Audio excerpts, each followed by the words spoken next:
We're still live from the Montano Hall, and for our fifth game of this all Cavite matchup, this time we feature 16 under action between two struggling squads in the South Division who are making their case to be able to claim a playoff spot as we continue the live coverage of the country's premier youth basketball league, Manny Pacquiao's Junior MPBL Season 2, ang liga ng bawat batang Pilipino. So tapos na yung 18 under division natin ng Cavite City Aces Solar versus Dasmariñas, Don Pacundo 4A Hoops, and still hindi pa tayo nakaka-move on from that game. What a game it has been para sa dalawang kupunan natin. Pero ito, 16 under division naman ang ating matutunghayan in just a short while. Good afternoon, ladies and gentlemen. Charles Bechong here. Coach Noy Africa and Daphne Cristobal at courtside. And so far, itong dalawang kupunan natin, struggling nga. Sabi nga natin yan, dalawang galing sa talo. Itong mga kupunan natin na maglalaro ngayong araw na ito. But again, you know, teams coming off losses, you do not really need to motivate them very hard because winning has always been a motivation for any athlete, and both of these teams looking to get back to their winning ways. Para naman sa Cavite City Aces Solar, they lost against Las Piñas Isa Botanica Whitening Warriors 75-50. They got dominated on that game, Coach.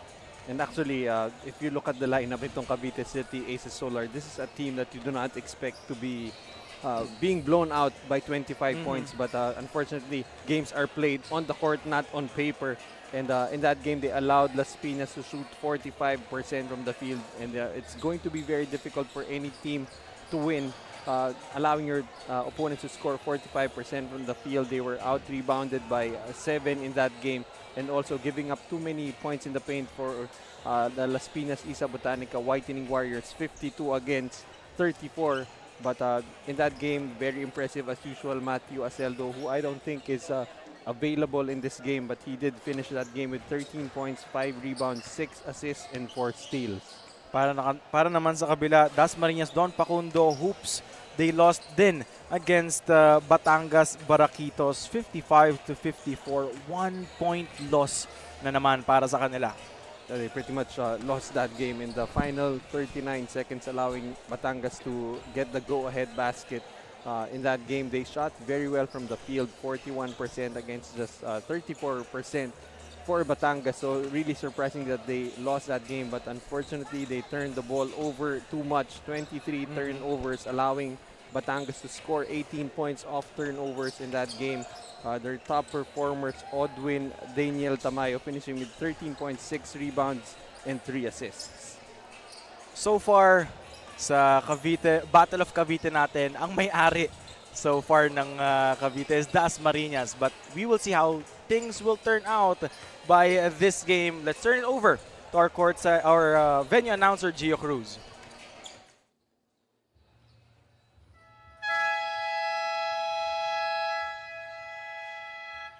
Good afternoon, ladies and gentlemen. Enjoyment continues here at Montano Hall Gymnasium here in the historic city. By the way, Cavite City.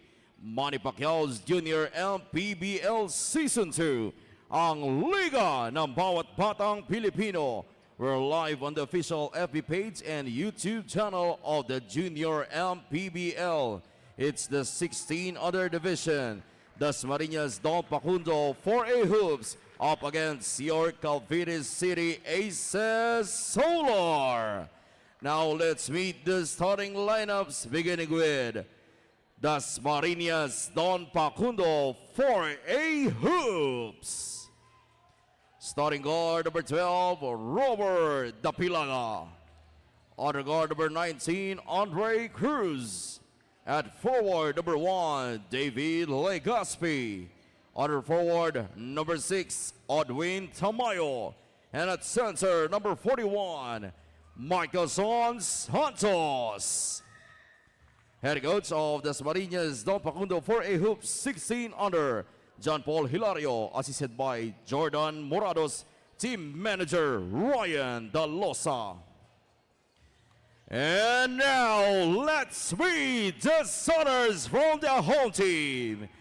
Cavite City Aces Solar. Starting guard number 11, Travis Pascual.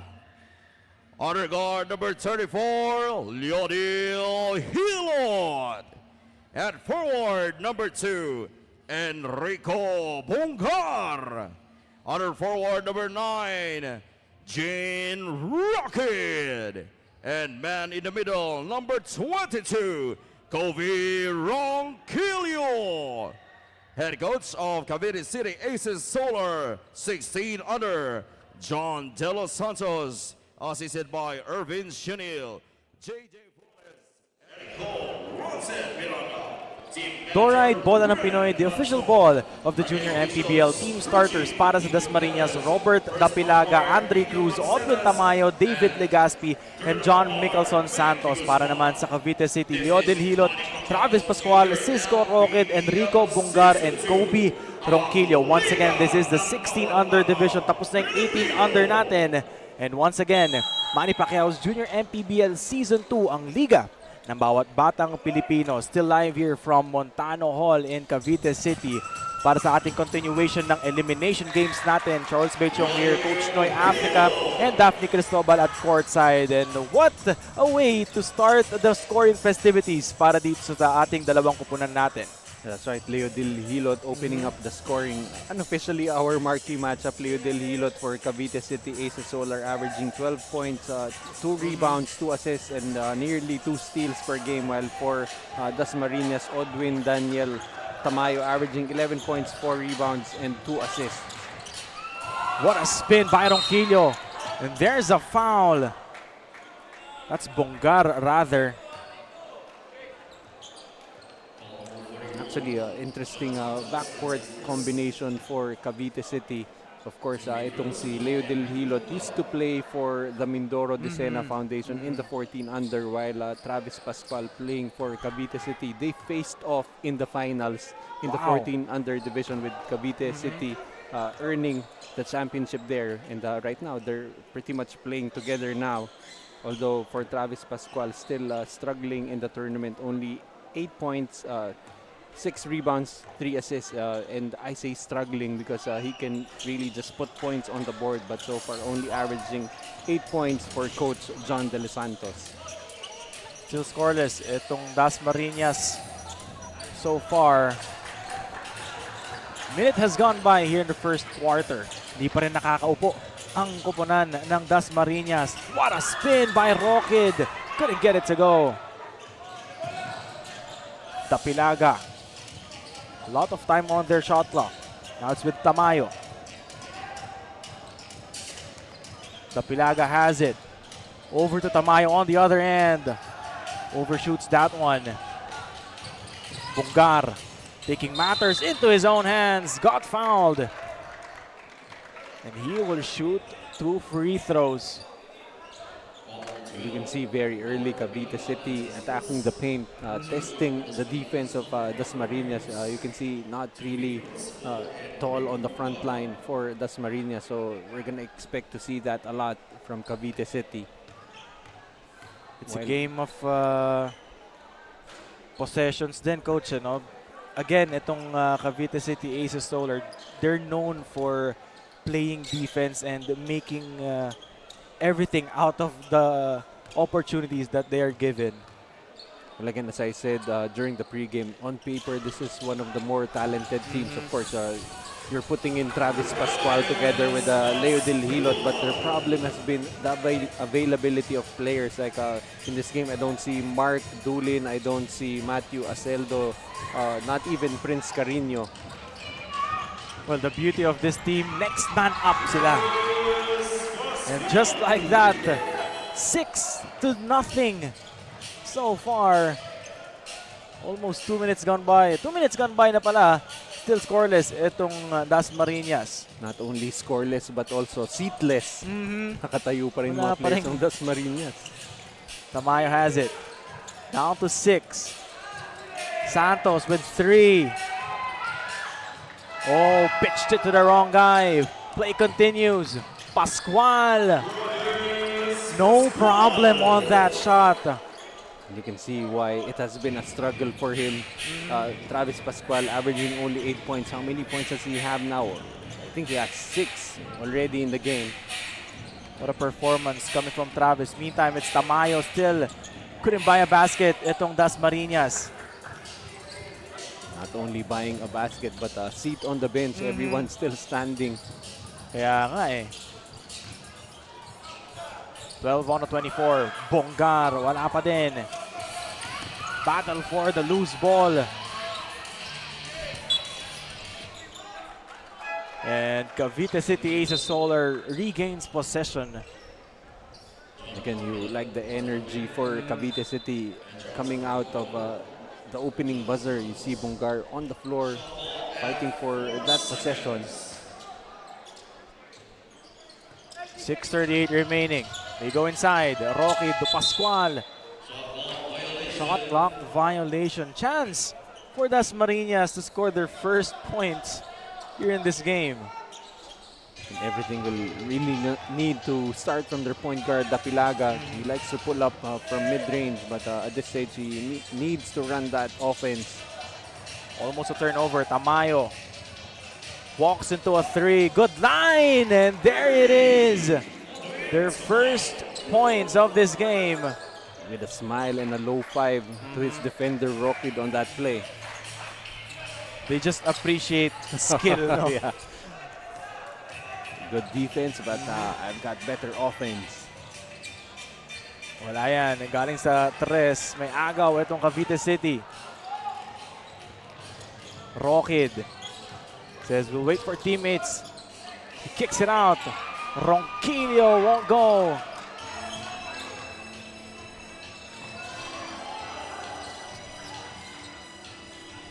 What a shot. Tough finish para kay Tamayo.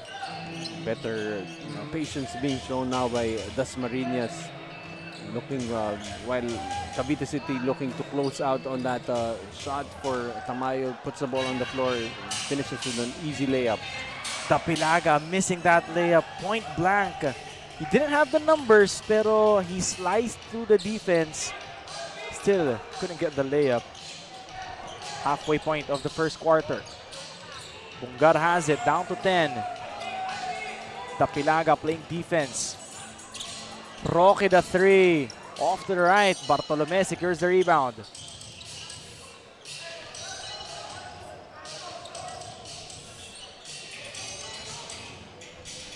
Time for Cavite City to set up their defense. Hilot is against Dapilaga. Tamayo for 3. Ravelo, ooh, short stab. And just like that, it's Dasmariñas with their own 7-0 run. After that kind of a weak start para sa Dasmariñas. Pascual, naabantayan ng maigi. The width of Bartolome stopped. Completely shut off Travis Pascual on that play. But you love the presence of mind shown there by Pascual, making the ball go out of the chest of Bartolome. 5 seconds on the shot clock. Hilot. Ooh, what a shot from Rodel Hilot. He's in his bag right now. Well, actually, you've been hearing a lot how the mid-range game is dead, but not here in the junior MPBL. And especially for Hilot. Dapilaga. Ravelo lines up a 3 and he makes a 3. Lamang na ang Dasmariñas. So after hitting a mid-range jumper, Ravelo testing his range from the outside. Check that, it's 10-10. Ito, lamang na ang Cavite City Aces Solar. Courtesy of Leodin Hilot. Once again, that mid-range J. Bartolome has it. Dapilaga over to Tamayo. Thought about it. 9 seconds. Tamayo couldn't get that basket to go.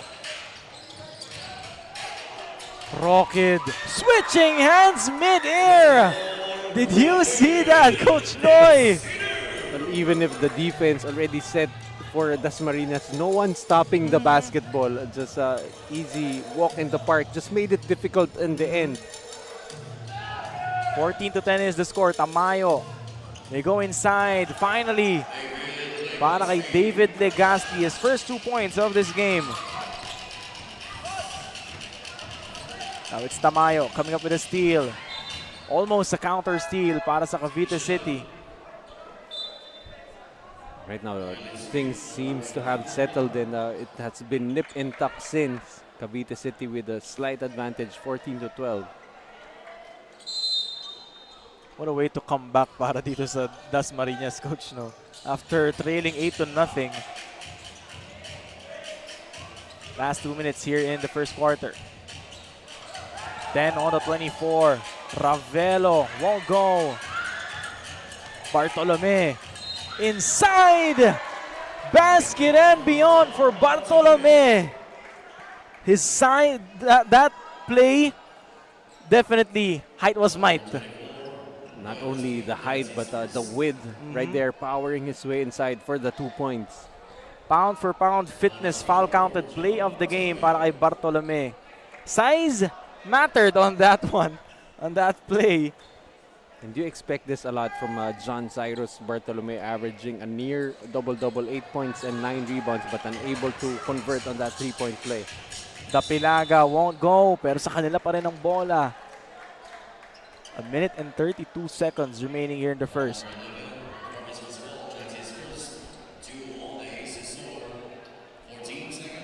You like how these teams are matched up against each other, coach, no? I'm pretty sure they're very familiar with each other, of course, both coming from Cavite. Of course, the home floor, this is the home floor of Cavite City, Aces Solar. Dapilaga, Bartolome offers the pick. Ooh, offensive rebound coming from Legaspi. And nahatak siya doon ni Olaes. And itong si Legaspi, he's not gonna get plays called for him, but he will look for those offensive opportunities off the putback. Tsaka siya yung type ng player, coach, na hindi makikipagbanggaan sa'yo sa ilalim.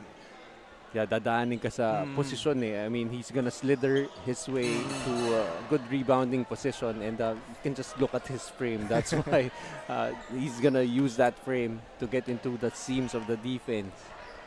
Magugulat ka na lang, nasa kanya na yung bola. Pero sablay yung dalawang free throws. Under a minute remaining here in the first.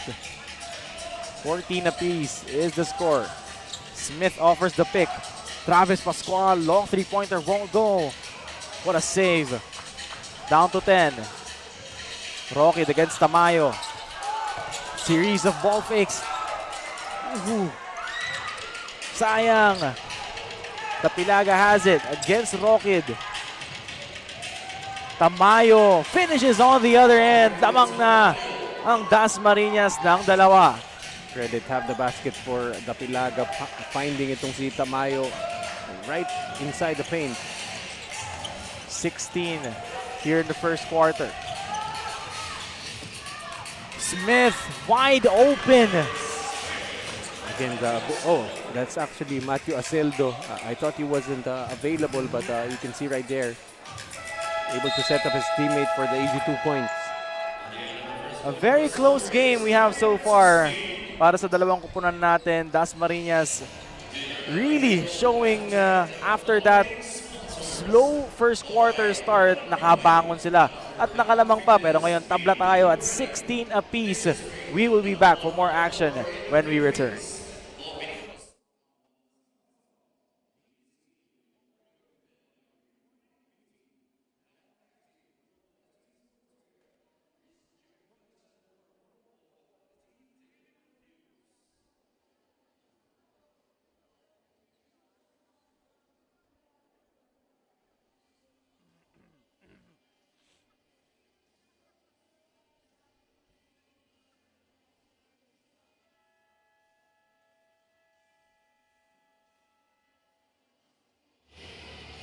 Charles and Coach Noy, during the pregame, you were talking about the powerhouse lineup of the Cavite City Aces Solar. You wouldn't actually expect na mabublown out to by other opponents, but it's actually because they've been really struggling in terms of their schedule. Building this team, as per assistant coach Irvin Shonil, they already anticipated the possibilities kasi nga magagaling at talented itong mga players na to. Kaya may mga school commitment sila.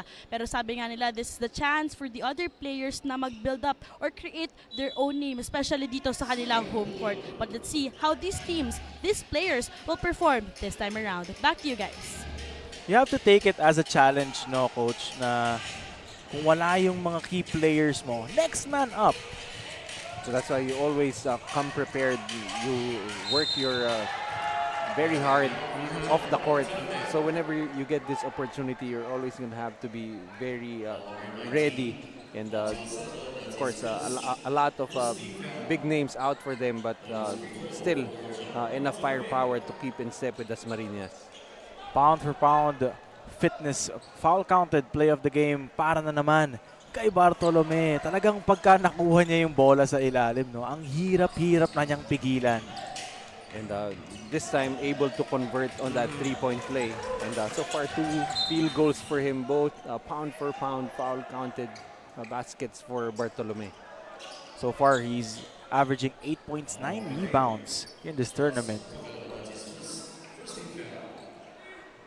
And again, one of those players you don't need to call post-up plays for, but gets a lot of his baskets on putback. Pascual. Oh. Somehow, he's making it look so easy, Coach. No? I was going to say the exact same thing, but I felt like you were going to say the same thing. Just looks easy, but it's very hard to weave inside that paint, especially since everybody knows who you are. Bongar. They trail by 3. Pascual firing away, nothing. And there's a foul on Smith. Ayun na naman, kay Legaspi na naman. Dahil nga napag-usapan natin, siya yung type ng player na hindi makikipagbanggaan sa'yo sa ilalim. Maaabangan lang niya yung bola. But Travis Pascual, missing on that one. Tamayo. Crossover. They swing the ball over. Nawala pa sa kanila yung bola. Smith. Olyodel Hilot. Rather. So far, he's got 8. And we know that he can score heavily. And in a star-studded lineup like this, it's really hard to find the opportunity as Ravelo will score on another 3-pointer. That's 8 total for him in the game. He's already surpassed his total, his average production at 1 point per game. And actually, we still haven't seen Cyrus Dalosa, who can also light it up from the outside for Dasmariñas. Legaspi hands it over to Tamayo. Bartolome wants it. Has the mismatch. Bartolome! It's good night when he has the ball inside the paint, Coach. And that time against Leo Del Hilot, nothing Hilot can do with that big of a guy inside. Meantime, tignan natin yung layup ni Leo Del Hilot, who has 8 points already. Pero ito naman, the drop step galing kay Bartolome. He's now at 7 big points. Nature Spring Timeout, provider of safe and affordable drinking water to Filipinos.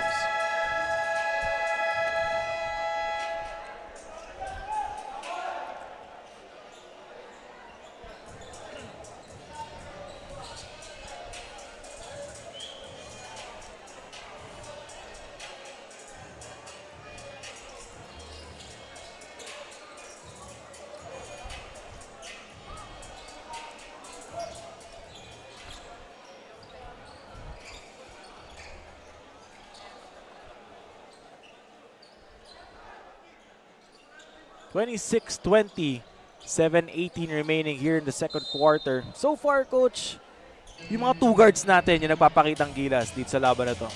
Yeah, that's right. For Cavite, of course, Leo Del Hilot leading the way for them. and Travis Pascual. But on the other side, actually, it's aside from Tamayo and Ravelo scoring for Dasmariñas, it has been the big guy, itong si Bartolome, providing the points inside. Great move. Still couldn't get it to go para kay Matthew Aceldo. Pero nakabawi naman siya doon. May agaw. Doesn't have the numbers. Matthew Aceldo, nothing there. But Bongar, that's why it's important to trail yung mga fast break opportunities na yun, Coach, no? That cannot expect everything to be automatic, and that time Aceldo going up against two defenders, getting the attention of those two defenders, allowing itong si Bongar to get the offensive rebound. So far, scoreless yan. Scoreless pa rin siya. Make it 1 point for him. He's averaging 10 points, 6.5 rebounds, and 2 assists. So, para sa Cavite City Aces Solar, a monumental or instrumental player itong si Bongar. Again, it's really hard to be able to average double digits in a squad this deep. But Bongar is showing that he is valuable for Coach John De Los Santos. Dasmariñas doing somehow poor of a job boxing out Smith on that free throw miss. If you're gonna look at the body of this young man Smith, ang lapad din, Coach, you know? Tapos matangkad pa siya. And he's not necessarily a big man. He's pretty much a role player trying to do everything on the floor for them. Because you've got some established scorers already on your team. Travis Pascual, you've got Leo Del Hilot, and even Matthew Aceldo. Those are three main players for three good teams in the 14 and under division. Itong si Aceldo playing for Manila, Hilot for Mindoro, and of course Travis Pascual used to play for the 14 and under squad of Cavite City. So it's very hard to find the ability to score a lot of points, and that's why it's really impressive how Bongar is averaging 10 points while Riley Smith looking to fill in a role for this Cavite City squad. You love to see it, Coach, yung mga players that know their role. Yeah, definitely. And these guys, Olaes, Riley Smith, for them to earn minutes, they're really gonna need to play a role. Rocket, ooh! Nasty finish for Enzo Rockid on that one. And we haven't even talked about itong si Cisco Rockid, who is averaging 16.6 rebounds and 5 assists. Nakawala doon si Dimasayaw. Lamang pa rin ng 4 itong Dasmariñas, 28-24.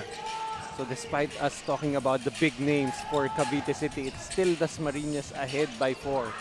Miscommunication para sa ating Dasmariñas.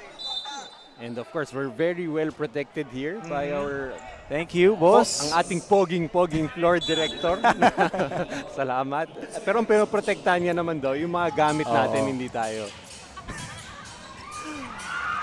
Meantime, couple of offensive rebounds para sa Cavite City Aces Solar.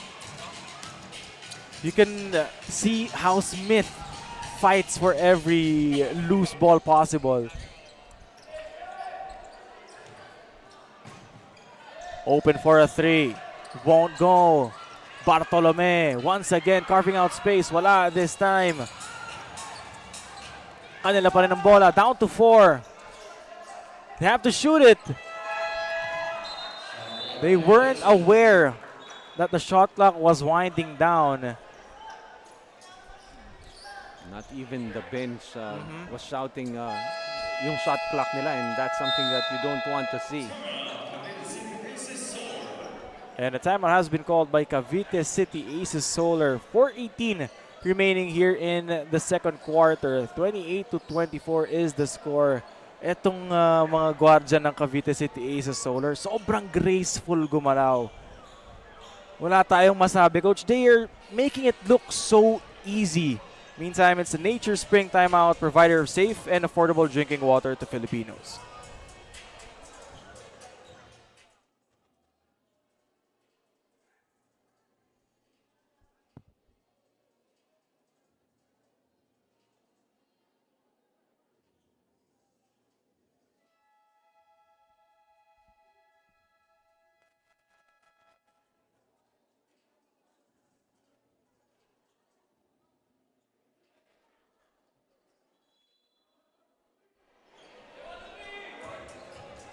4:18 remaining here in the second period. 28-24 is still the score.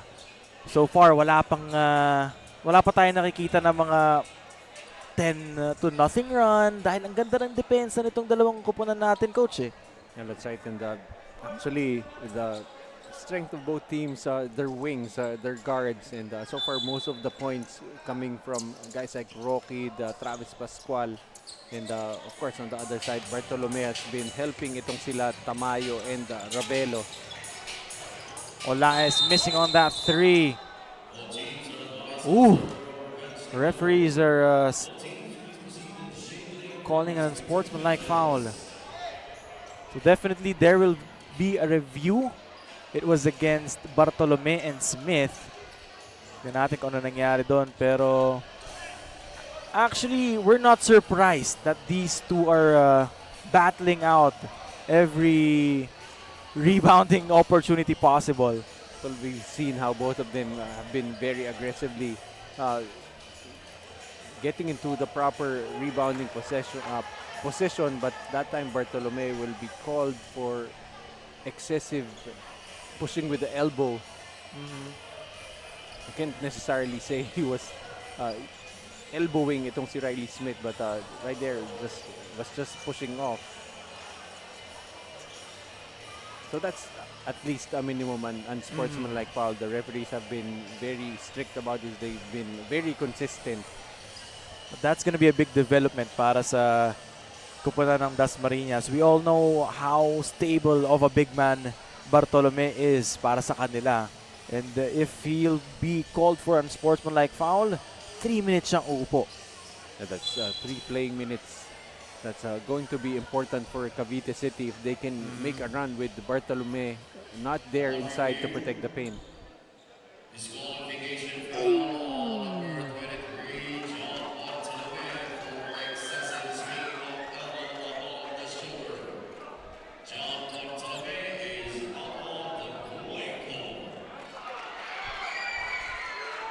What a development here in this game. John Bartolome disqualified. Again, the referees have been very consistent with any contact above the shoulders.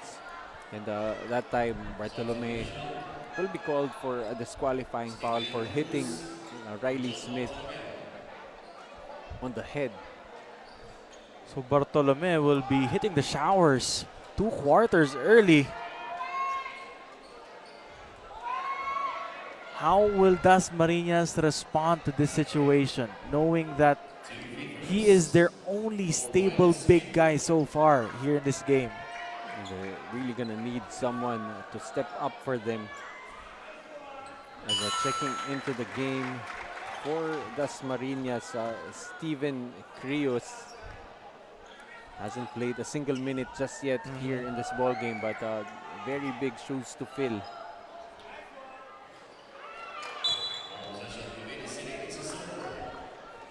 Still, lamang pa rin naman ang Dasmariñas, but for how long?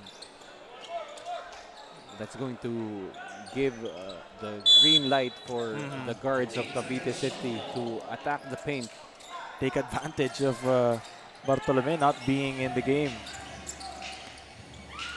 Rockid stops, pops, nothing there. Tamayo secures the rebound. Turnover, but a counter steal by Di Masayaw.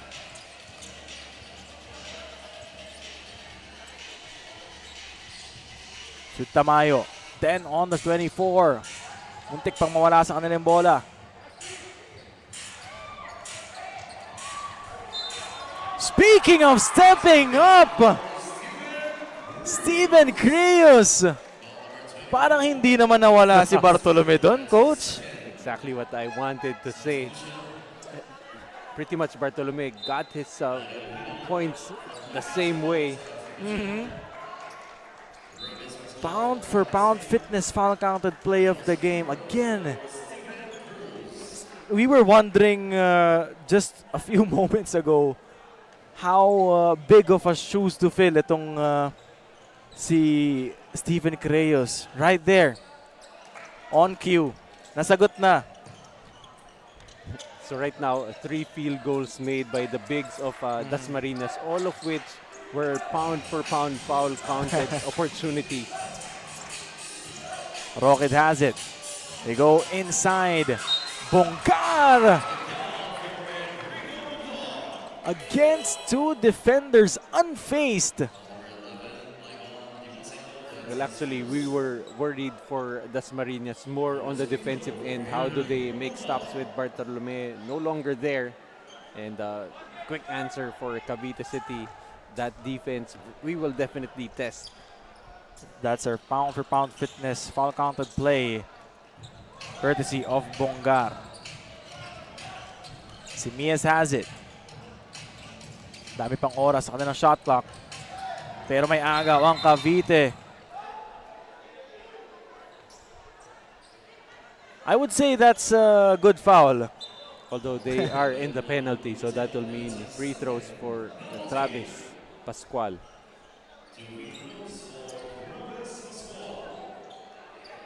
Again, for the players, really need to be aware of the time and score, the foul situation. Although that should have been a good foul for Di Masayaw to stop Travis Pascual from getting out on the break. But again, penalty situation. But Travis Pascual missing on that first free throw. He currently has 6 points right now and a rebound. He's averaging 8.2 points, 5.7 rebounds, 3.3 assists. Kind of complete performance per game, coach, no? Yeah, but still very pedestrian if you know how Travis Pascual can really influence a game.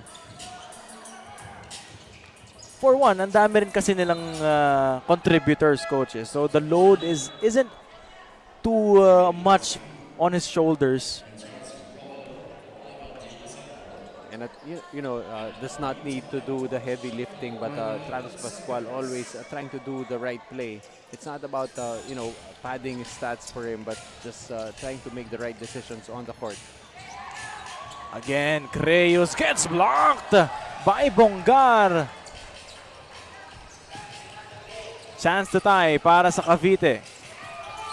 He got doubled. They want to go inside. Hilot has it. He kicks it out. Pascual. Rocket is open. Off to the right. Battle for the rebound.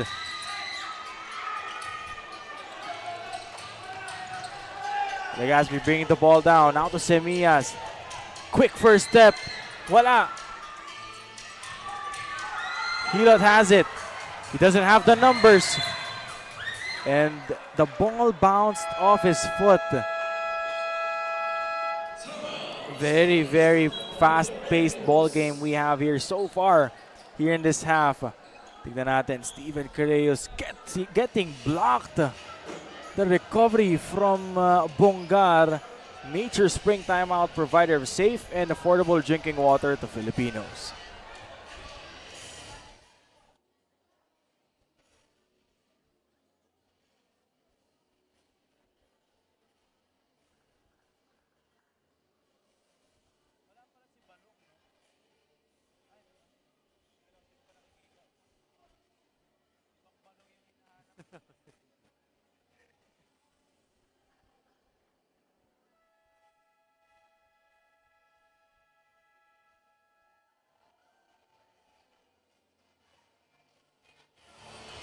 We're all inviting you to watch us here live in Montano Hall in Cavite City, where we will be hosting all these games ng elimination games today for Manny Pacquiao's Junior MPBL Season 2 ang liga ng bawat batang Pilipino. Once again, Charles Bechong, Coach Noy Africa, and Daphne Cristobal at courtside. So far, it's been a head-to-head match, Coach.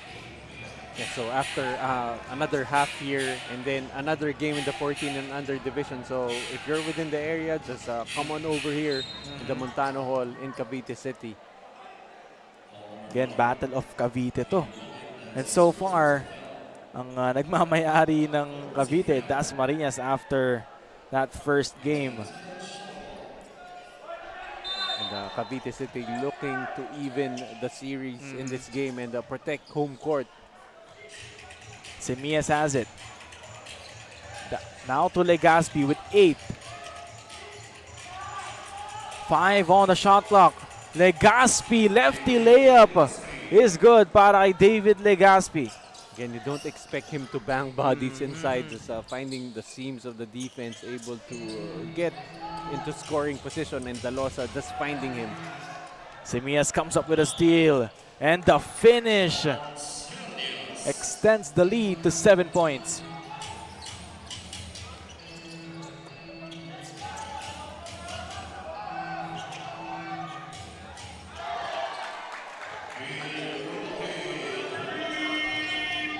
Rocket comes up with a 3. 10 seconds remaining here in the first half. Legaspi, quick 2 points na naman para sa kanya. Someone you cannot afford to not locate. And that will do it to end the first 20 minutes of action here in the 16 under division of Cavite City Aces Solar laban sa Dasmariñas Don Pacundo for a hoops. A big development para dito sa Dasmariñas after Bartolome gets a disqualifying foul. So we will see how things will turn out after this break. 36-30, Dasmariñas still up by 6.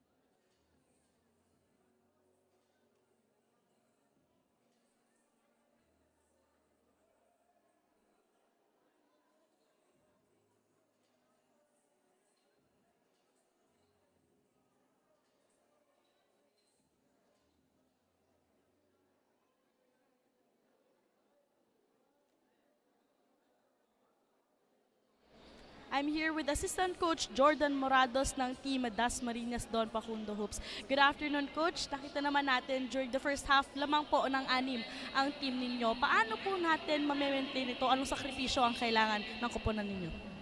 Siguro mas dadagdagan pa namin yung intensity ng depensa namin. Kasi unang-una, yun yung unang tinuro sa amin na opensa, yung depensa. Na pag naging buo yung depensa namin, sunod na yung transition namin sa opensa. Then, sacrifice yung mga bata, siguro yung go hard pa rin. Hindi mapapagod sa depensa, tatakbo sa opensa. Yun. Did coach sa defense talaga nag-uumpisa ang lahat? Meron po ba kayong gustong pasalamatan or batiin ngayon? Pinapasalamatan ko si Coach Ryan Dalosa na nanonood, si Don Pacundo, tsaka yung mga fans namin sa Dasmariñas, sa General Trias, well, sa buong Cavite, sa Pilipinas, at tsaka yung mama ko nasa Cebuhay. Thank you so much, Coach Jordan, and good luck po sa team ninyo. More of these basketball action when we return. Ito nga, Manny Pacquiao's Junior MPBL. Manny Pacquiao's Junior MPBL would like to thank Dorite Bola ng Pinoy, the first Pinoy basketball brand, Don Benitos, ang pambansang cassava, Nature Spring, #1 bottled water in the Philippines, Pound for Pound Fitness, Be Liga Ready, Jinky Skin, empowering women by redefining beauty, Pound Active, for quality sportswear, Wing Bowl, it's like coming home, Chris Jacob Collection, for affordable but quality daily perfumes,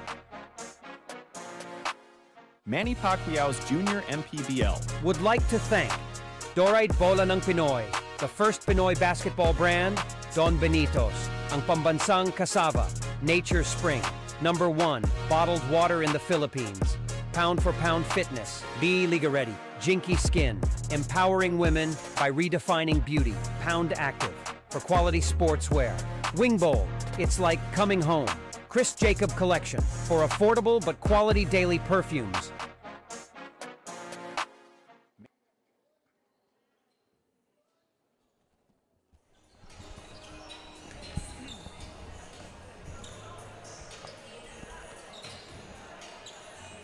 Still live here from Montano Hall in Cavite City para sa continuation ng elimination games ng Manny Pacquiao's Junior MPBL Season 2, ang liga ng bawat batang Pilipino. Charles Bechong here, Coach Noy Africa, and Daphne Cristobal at courtside. And so far, Coach, 6-point lead para sa Dasmariñas.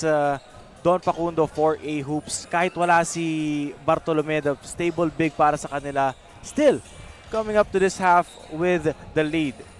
Yeah, and looking at the leading scorers for both teams, for Dasmariñas, it's Tamayo with 9, Ravelo with 8, Bartolome, who was already disqualified with 7 points, while for Cavite City, it has been this trio of guards really just wreaking havoc inside. Leo Del Hilot with 8, Rockid with 7, and Travis Pascual with 6. And so far, looking at the numbers, nearly identical from the field. 44% for Cavite, 45% for Dasmariñas, although Dasmariñas with 3 more field goals. But also for Cavite, they've struggled from the line, only shooting 3 out of 13 from the free throw area. Dasmariñas not too well, also 1 out of 5. And also for Dasmariñas, the advantage for them, their bench has been coming in and providing a spark to their offense already. 21 bench points against just 4 for Cavite, all 4 coming from Riley Smith. And that guy Riley Smith has been monumental. Pero ito, Dasmariñas, Don Pacundo for A hoops. Next games nila, July 19 against Binyan Tatakjel, and July 26, Palawan Urich Builders naman ang kanilang kakalabanin. So, Coach Noy, what would you want to see from Cavite City Aces Solar? Kasi so far, puro backcourt nila yung gumagawa eh. Well, actually, if you were watching the game and not looking at the score, you'd think that Cavite City was ahead with the way, how easy it is for their wing guys to get into the paint. But unfortunately, style does not make points, because on the other end, Dasmariñas has just been doing the dirty work on the other end before Bartolome got thrown out. He was getting a lot of putbacks, and when Creus came in, did the same thing. So right now for Cavite, they don't need to look pretty anymore. They're gonna need to go and really hustle and outwork this Dasmariñas squad. Let's take this time to thank